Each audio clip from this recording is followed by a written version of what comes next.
This is Nova Drift, a game where you shoot enemies and collect experience to upgrade your ship.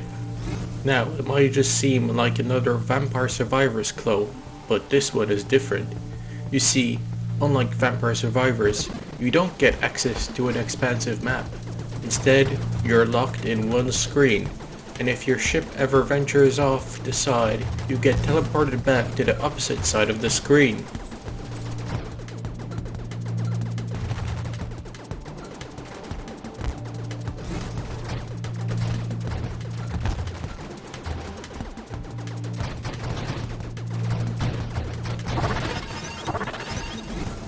There are three main types of upgrades: your body upgrades, your weapon upgrades, and your shield upgrades.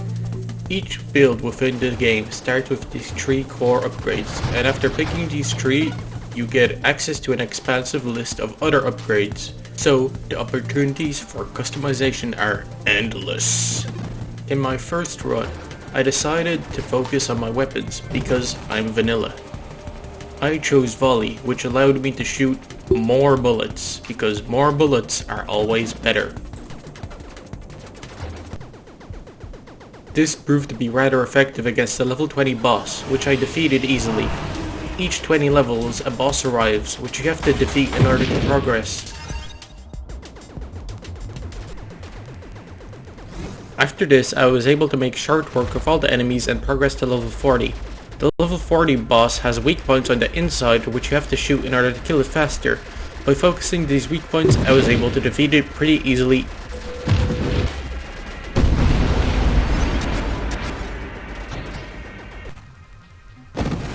And here is where I made my first mistake.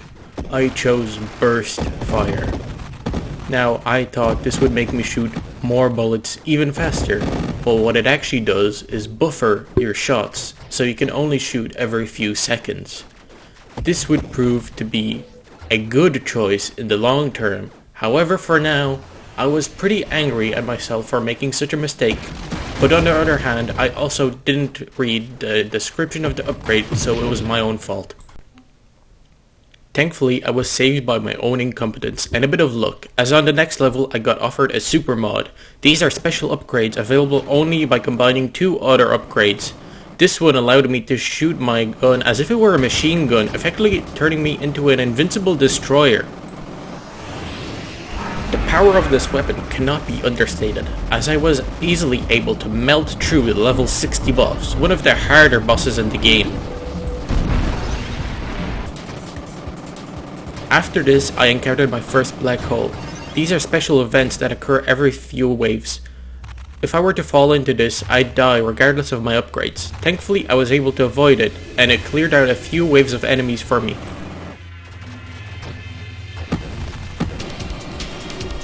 The level 80 boss has armored sections on the front, so I approach it from the back. It also spits out mines which I have to destroy in order not to die. I focus on the mine producing sections, and once these are destroyed, the boss is disabled and I'm able to defeat it easily.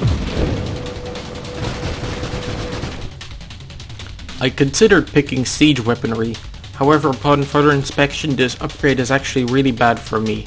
Therefore I chose kinetic boost, which makes me deal more damage the faster I go, and you know what they say, gotta go fast.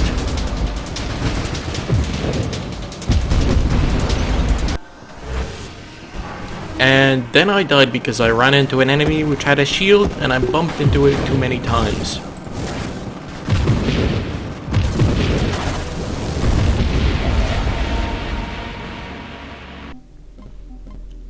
This was the end of my first run, so for my second run I decided to do something entirely different. I decided to focus on upgrading the power of my shield instead of my weapon.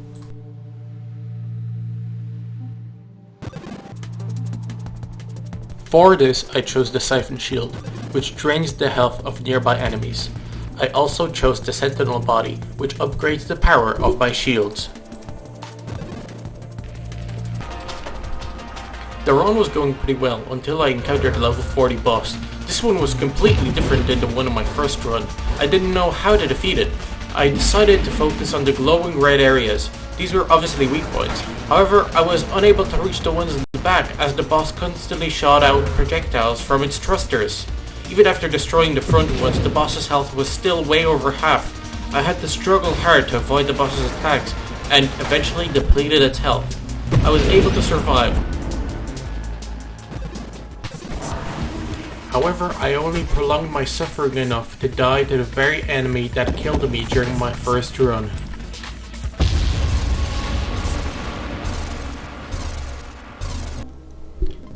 At the start of my third run, I enabled Wild Metamorphosis, which unlocks strange and unusual upgrades which aren't part of any of the usual upgrade routes. During this run, I decided to yet again focus on my weapons. And you know what they say. The definition of insanity is trying the same thing over and over again and expecting different results. And alas, the results were exactly the same as my first try. I died on level 35 to a new enemy that charged at me, and I just died because I couldn't move out of the way of its bullets.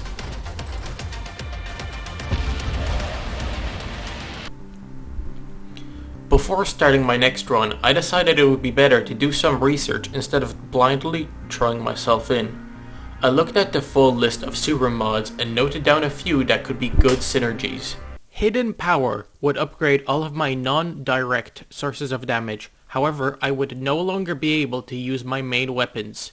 Tempest Break makes it so that whenever my shield breaks, it releases sources of energy that damage nearby enemies. Dying Star makes it so that I ignite every enemy on screen, causing them constant damage. And finally Sanctuary, which makes it so that my shield is a massive bubble, which damages any enemies that are inside it. However, it only works while I'm inside as well, and it moves pretty slowly.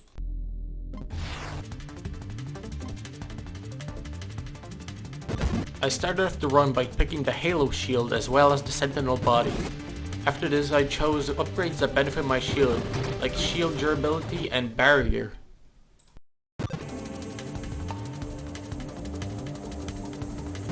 I picked improved thrusters, which allowed me to get Deadly Wake. I had to unlock 4 non-weapon sources of damage so that I could get Hidden Power. However, I decided not to take it as I didn't have enough sources of damage. Instead, I chose Last Stand, which allowed me to rebirth after I died. Weaponized shielding and flash shielding was followed by my first super mod, Sanctuary, which was a combination of the Aegis mod and the Barrier mod. Using this, I'd be able to stay inside of a large bubble shield that would follow me anywhere and damage enemies within it. However, it was slow to move and it would only activate if I was inside.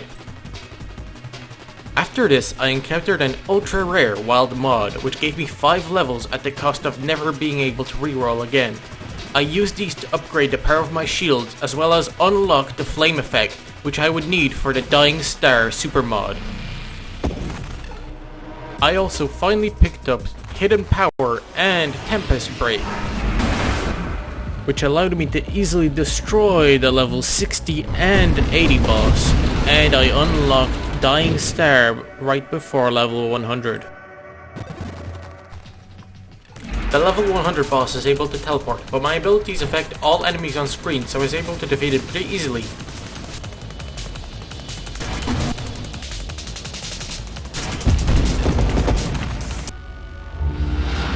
After this, it was the final battle. The level 120 boss, a massive black serpent that emerged from a star.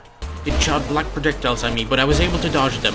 I tried to stay within the area of my shield so I could keep on burning it. I avoided its laser attack by going off the edge of the screen. However, it kept on charging forward, and I was only barely able to avoid its attacks.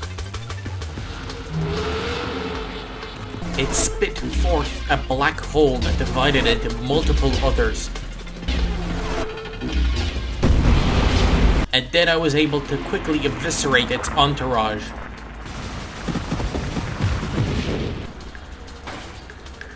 However, it trapped me in the old Slither IO special. I was unable to escape, and I died at the final hurdle. Wait a minute, didn't I pick up something for such an occasion? Oh yes, Last Stand! I lived! I was able to defeat the last boss! I unlocked the ending screen, and finally I was finished with Nova Drift.